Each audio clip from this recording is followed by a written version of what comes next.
السلام عليكم ورحمة الله وبركاته.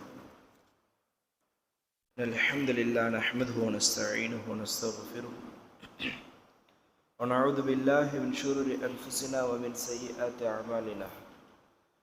من يهده الله فلا مضل له ومن يضلله فلا هادي له، وأشهد أن لا إله إلا الله وأشهد أن محمدا رسول الله. ما بعد، قال الله تعالى في القرآن العظيم وفي الفرقان المجيد: أعوذ بالله من الشيطان الرجيم، بفضل بسم الله الرحمن الرحيم.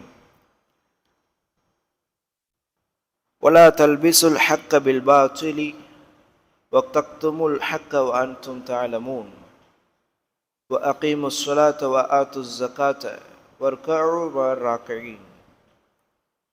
حسبي الله العظيم. சூரத்துல் பக்ராவினுடைய 42வது வசனம். அல்லாஹ் ரப்புல் ஆலமீன் சொல்லி காட்டுகின்றான், பனி இஸ்ரவேலர்களை பார்த்து, வலா தல்பிசுல் ஹக்க, நீங்கள் ஒரு பொழுதும் சத்தியத்தை கலக்க வேண்டாம், பில்பாத்விலி, அசத்தியத்துடன் சத்தியத்தை நீங்கள் கலந்துவிட வேண்டாம். வதக்துமுல் ஹக்க வஅன்தும் தஅலமூன், நீங்கள் அறிந்தவர்களாக இருக்கும் நிலையில் நீங்கள் சத்தியத்தை மறைத்துக் கொண்டிருக்கின்றீர்கள் என்பதாக அல்லாஹ் ரப்புல் ஆலமீன் பனு இஸ்ரவேலர்களை பார்த்து சொல்லி காட்டுகின்றான். நேற்றைய தினம் அல்லாஹ் ரப்புல் ஆலமீன் பனு இஸ்ரவேலர்களை பார்த்து சொல்லி காட்டும் பொழுது, அதாவது சூரத்துல் பக்ராவினுடைய 40வது வசனத்தில் சொல்லி காட்டும் பொழுது என்ன சொல்லி காமித்தான்? நீங்கள் அல்லாஹை மட்டும் அஞ்சக்கூடியவர்களாக இருங்கள், உங்களுக்கு அருளப்பட்டிருக்கக்கூடிய இந்த குர்ஆனை நீங்கள் வேதம் கொள்ளக்கூடியவர்களாக இருங்கள், நீங்கள் இந்த வேதத்தை மறுக்கக்கூடியவர்களில் முதலானவர்களாக ஆகிவிடாதீர்கள் என்பதாக அல்லாஹ் ரப்புல் ஆலமீன் சில விஷயங்களை பனு இஸ்ரவேலர்களை பார்த்து சொல்லி காமித்திருந்தார். அப்போ அதனுடைய தொடர்ச்சியாக இன்னும் சில விஷயங்களையும் பனு இஸ்ரவேலர்களை பார்த்து உபதேசமாக அல்லாஹ் ரப்புல் ஆலமீன் சொல்லி காட்டுகின்றான். வலா தல்பிசுல் ஹக்க பில் பாத்தில், சத்தியத்தையும் அசத்தியத்தையும் நீங்கள் என்ன செய்யாதீர்கள், ஒன்றோடு ஒன்று நீங்கள் கலக்காதீர்கள். அவர்கள் என்ன செய்கின்றார்கள்? அந்த குர்ஆனுடைய வசனங்களை அவர்கள் பிற மக்களுக்கு எடுத்து சொல்லக்கூடிய விஷயத்தில் அவர்கள் கலந்து கலந்து சொல்வது, உண்மையை முழுமையாக சொல்லாமல் அசத்தியத்தோடு சேர்த்து சொல்வது. இது இப்படி ஒரு செய்தி வந்திருக்கின்றது, இப்படி எல்லாம் தௌராத்திலே வந்திருக்கின்றதா என்று கேட்டால் இல்லை என்று சொல்லிவிடுவது. ஆனால் அப்படி ஒரு செய்தி இருக்கும். அப்போ சத்தியத்தை இப்படி ஒரு செய்தி வந்துள்ளது என்பதையும் சொல்லிவிடுவார்கள், ஆனால் இல்லை என்பதையும் அவர்கள் சொல்லிவிடுவார்கள். யார்? அந்த வேதக்காரர்களில் கற்றவர்களாக இருந்தவர்கள். அப்போ ஏனென்று சொன்னால் முழுமையாக உண்மையை அவர்கள் சொல்லிவிட்டால் என்ன நடந்துவிடும்? ஒரு பெரிய ஒரு மாற்றமே நடந்துவிடும். அன்றைய தினம் அவர்கள் செய்த கேலி விளையாட்டு தான் இன்றைய தினம் எத்தனை பெரிய கூட்டமாக பிரிந்திருக்கிறோம். சுப்ஹானல்லாஹ், பெரிய உலகம் முழுக்க நடந்த விஷயம் அல்ல. மதினாவை சுற்றி வசித்து கொண்டிருந்த அந்த யூதர்கள் அவர்கள் செய்த அந்த கேலி விளையாட்டு தான் இன்றைய தினம் ஒரு மிகப்பெரிய சமூகம் இஸ்லாத்தை விட்டு பிரிந்து கிடக்கின்றது.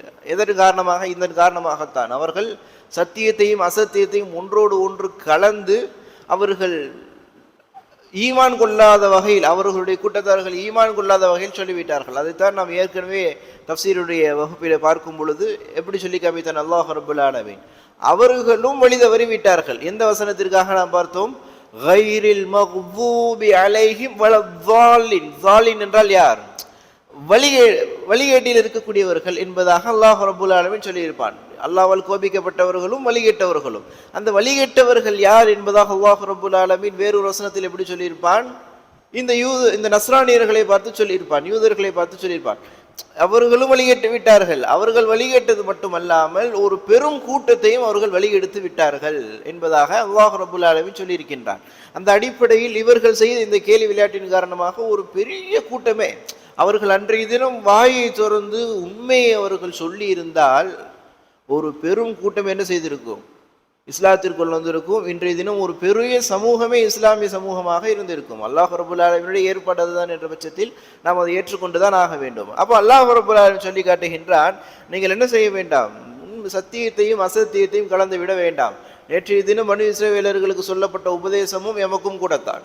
அதே போன்று இந்த உபதேசமும் எமக்கும் கூடத்தான். நாம் என்ன இடத்தில் கேள்வியாக கேட்டுக்கொள்ள வேண்டும்?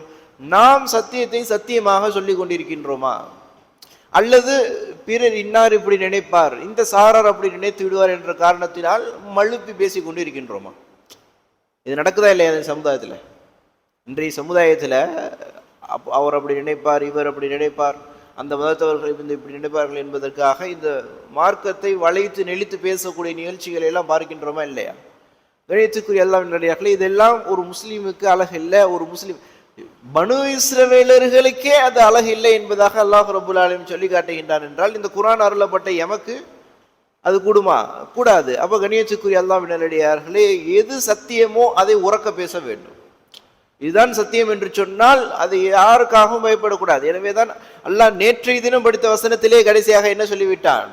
ஈயாய ஃபர்ஹபூன் என்பதாக முந்தைய வசனத்தில் சொன்னான், ஈயாய ஃபத்தகுன் என்பதாக அடுத்த வசனத்தில் சொல்லி காட்டுகின்றான்.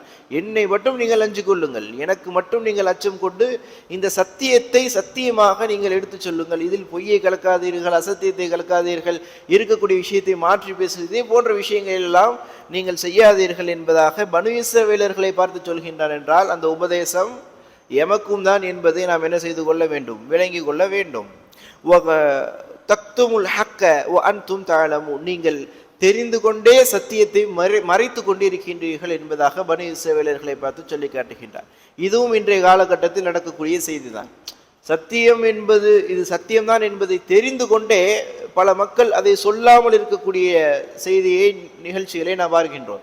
ஒரு விஷயம் சத்தியம் என்பதாக தெரிந்துவிட்டால் அதற்கு மாற்றமாக பிற மக்கள் செய்வதை பார்த்தால் அது கண்டிப்பாக என்ன செய்ய வேண்டும்?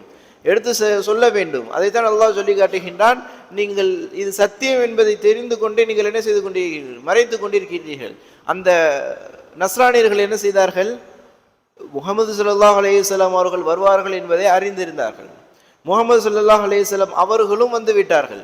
அவர்கள் சொல்லக்கூடிய விஷயம் அவர்களுடைய வேதத்திற்கு ஒத்து போகின்றது. அப்போ அவர்களுக்கு என்ன விளங்குகின்றது? இது சத்தியம், இது இறைவனுடைய வாக்கு நிறைவேற்றப்பட்டு விட்டது என்பது அவர்களுக்கு தெரிகின்றது. தெளிவாக அவர்களால் உணர முடிகின்றது. ஆனால் அவர்கள் உணர்ந்தாலும் என்ன செய்யவில்லை?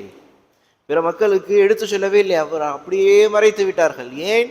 இப்படி ஒரு தூதர் வந்து விட்டால் மக்கள் அனைவரும் அவர்களின் பின்னால் போய்விடுவார்கள். அப்போது எம்முடைய நிலைமை என்ன? அப்போ அவர்களுடைய கண்ணியம் குறைந்து விடக்கூடாது, அவர்களுக்கு இருக்கக்கூடிய மதிப்பு குறைந்து விடக்கூடாது என்பதற்காகவே ஒரு சாரார் என்ன செய்தார்கள்? அன்றைய காலத்தில் சத்தியத்தை மறைக்கக்கூடியவர்களாக இருந்தார்கள். சத்தியத்தை மேல் சொன்னதை போன்று அசத்தியத்துடன் கலந்து மாற்றி சொல்லக்கூடியவர்களாக இருந்தார்கள். அப்படியெல்லாம் நீங்கள் செய்ய வேண்டாம் என்பதாக அல்லாஹ் ரப்புல் ஆலமீன் பனு இஸ்ரவேலர்களை பார்த்து சொல்லி காட்டுகின்றான். அதே விஷயம்தான் எமக்கும் என்பதை நாம் என்ன செய்து கொள்ள வேண்டும்? உணர்ந்து கொள்ள வேண்டும். எனவே கணியத்திற்குரிய அல்லாஹ் நல்லடியார்களே, அல்லாஹ் ரப்புல் ஆலமீன் சொல்லி தந்திருப்பதை போன்று இந்த மார்க்கத்தை பிற மக்களுக்கு எடுத்து சொல்ல வேண்டும். அது எம்மின் ஒவ்வொருவரின் மீதும் கடமை. நாம் எம்மை நாமே கேள்வி கேட்டுக்கொள்ள வேண்டும். நாம் அல்லாஹ்வை மட்டும் அஞ்சி இந்த மார்க்கத்தில் சொல்லப்பட்டிருக்கக்கூடிய விஷயத்தை முழுமையாக எந்த விதமான வளைவு சுழிவும் இல்லாமல், எந்த விதமான மறைவும் அதாவது மாற்று கருத்துகளும் சொல்லாமல் அந்த மார்க்கத்தை சத்தியமாக அப்படியே பிற மக்களுக்கு எடுத்து சொல்கின்றோமா இல்லையே நாம் என்ன செய்ய வேண்டும்? எமக்கு நாமே கேள்வி கேட்க வேண்டும். பிற மக்களுக்கு இந்த மார்க்கத்தை எடுத்து சொல்வது எம்மில் ஒவ்வொருவரின் மீதும் கடமை. இந்த மார்க்கத்தை எடுத்து சொல்லக்கூடிய விஷயத்தில் நாமே இப்படி இருந்தோம் என்று சொன்னால் என்ன செய்ய முடியாது? இந்த சத்தியத்தை சரியான முறையில் கொண்டு போய் சேர்க்க முடியாது. எனவே இந்த மார்க்கத்தை எடுத்து சொல்லக்கூடிய விஷயத்தில் அஞ்சக்கூடாது. ஒரு தவறு செய்கின்றார் என்று சொன்னால் அதை தவறு என்பதாக அவர்களுக்கு நேராகவே விரலை நீட்டி சுட்டி காட்ட வேண்டும். ஒருவர் தவறான செயலில் ஈடுபடுகின்றார் என்று சொன்னால் அவருக்கு நேராகவே அதை நாம் சுட்டி காட்ட வேண்டும். இது தவறு என்பதை நாம் சுட்டி காட்டும் பொழுதுதான் என்ன தெளிவாகின்றது? நாம் அவருக்கு பயப்படவில்லை, அல்லாஹ்விற்கு மட்டுமே பயப்படுகின்றோம் என்பது தெளிவாகின்றது. எனவே கண்ணியத்திற்குரிய அல்லாஹ்வின் நல்லடியார்களே, அல்லாஹ் ரப்புல் ஆலமீன் சொல்வதை போன்று அல்லாஹ்வை மட்டுமே அஞ்சக்கூடியவர்களாக இருக்க வேண்டும். வலா தல்பிசுல் ஹக்க பில் பாத்திலி என்றால் அல்லாஹ் ரப்புல் ஆலமீன் சொல்வதை போன்று சத்தியத்தையும் அசத்தியத்தையும் ஒருபொழுதும் கலந்து விடக்கூடாது. கலந்து அதை ஒன்று இதை சொல்லி விட வேண்டும். அப்படி இல்லை என்றால் சொல்லாமலாவது இருந்து விட வேண்டும். சொல்லும் பொழுது என்ன செய்யக்கூடாது, கலந்து சொல்வது என்பது இருக்கக்கூடாது என்பதையும் நம்முடைய உள்ளத்தில் பதிவு செய்து வைத்துக் கொள்ள வேண்டும். அல்லாஹ் ரப்புல் ஆலமீன் அந்த அடிப்படையில் இந்த மார்க்கத்தை எடுத்து சொல்லக்கூடிய வாய்ப்பை பாக்கியத்தையும் உங்களுக்கும் எமக்கும் தந்தருள்வானாக. மேலும் சூரத்துல் பக்ராவினுடைய 43வது வசனத்திலும் அல்லாஹ் ரப்புல் ஆலமீன் பனு இஸ்ரவேலர்களை பார்த்து இன்னும் சில உபதேசங்களையும் சொல்லி காட்டுகின்றான். அது என்ன உபதேசங்கள் என்பதை இன்ஷா அல்லாஹ் நாளைய தினம் தொடர்ச்சியாக தெரிந்து கொள்வோம். அல்லாஹ் ரப்புல் ஆலமீன் உங்களுக்கும் எமக்கும் குர்ஆனுடைய கல்வியை முழுமையாக தரட்டும். ஹதா மின் المؤمنين دل أقول قولي هذا أستغفر الله ولكم ولجميع المسلمين والمؤمنين أجمعين. سبحانك اللهم وبحمدك أشهد أن لا إله إلا أنت أستغفرك وأتوب إليك. السلام عليكم ورحمة الله وبركاته.